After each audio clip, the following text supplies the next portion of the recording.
మన మేనిఫెస్టోలోని ముఖ్యమైన అంశాలు కొన్ని నేను ప్రస్తావిస్తా. ఈసారి కూడా మన మేనిఫెస్టో ఎప్పటిలాగానే కేవలం 2 పేజీల మేనిఫెస్టో. ఇంతకుముందు ఇది మన మేనిఫెస్టో, ఇప్పుడు ఇది మన మేనిఫెస్టో.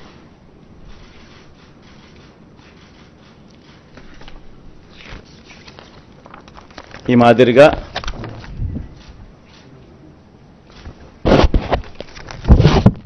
మాదిరిగా మన మేనిఫెస్టో. ముఖ్యమైన అంశాలు అదే కాపీ కొంచెం పెద్ద ఆల్ఫబెట్స్లో ఉంటుందని చెప్పి కొంచెం దీంట్లోకి పోతా. అదే కాపీనే, అది చిన్న సైజు అక్షరాలు, ఇది పెద్ద సైజు అక్షరాలు. గమనిస్తే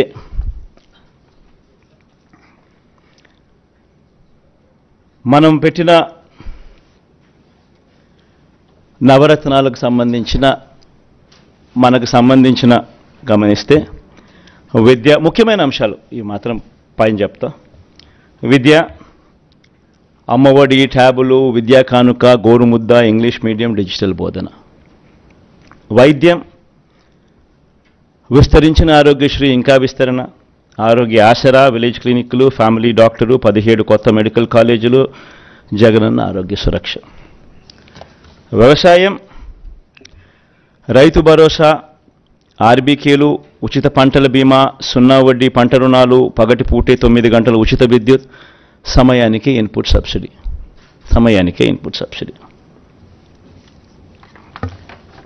ఉన్నత విద్య, జగనన్న విద్యా దీవెన పూర్తి fee reimbursement, Jagananna Vasathi Deevena, job ఓరియంటెడ్గా కరికులంలో మార్పులు. నాడు నేడు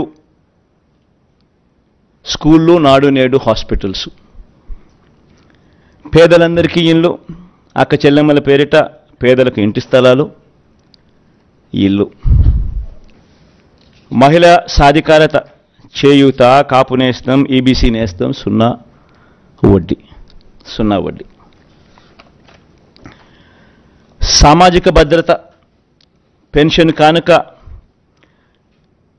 2 విడతల్లో 3,500కు పెంపు, ఎప్పటిలాగే ఇంటి వద్దే వాలంటీర్ల ద్వారా పెన్షన్ల పంపిణీ. అభివృద్ధి, మౌలిక వసతులు, సుపరిపాలన. నిర్మిస్తా ఉన్న 4 పోర్ట్లు ఫినిషింగ్,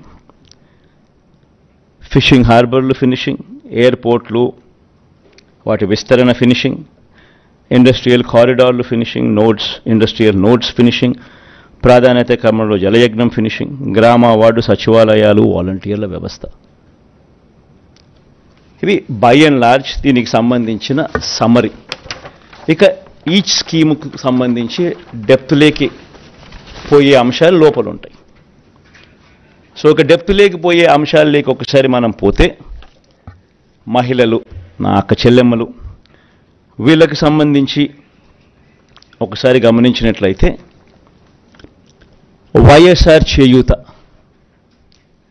ఈ కార్యక్రమం ఇంతకుముందు 75,000 ఉండేది. లాస్ట్ 5 ఇయర్స్లో లాస్ట్ రెజ్యూమ్లో 4 దఫాలుగా ప్రతి అక్క చెల్లెమ్మకు వైఎస్ఆర్ చేయూత కింద, మరీ ముఖ్యంగా నా ఎస్సీ, ఎస్టీ, బీసీ, నా మైనారిటీ అక్క చెల్లెమ్మలకు 45 నుంచి 60 సంవత్సరాల మధ్యలో వయసులో ఉన్న నా అక్క చెల్లెమ్మలకు చెయ్యి పట్టుకొని నడిపిస్తూ వాళ్ళకి ఏదో ఒక ఆదాయం ఉండాలి, వాళ్ళు ఆ ఆదాయంతో నిలదొక్కుకోవాలి, వాళ్ళు సొంత వ్యాపారాలు చేసుకోగలగాలి, వాళ్ళకు మరింత ఆదాయం వాళ్ళు సంపాదించుకునే పరిస్థితిలోకి వాళ్ళు పోవాలి, వాళ్ళకు పెన్షన్ కానీ, ఇలా చేయూత కానీ, ఇలా ఏదో ఒక ఆదాయం ఖచ్చితంగా వాళ్ళకు ఉండాలి అని ఉద్దేశంతో వైఎస్ఆర్ చేయూతను కొనసాగిస్తూ ఉన్నాం.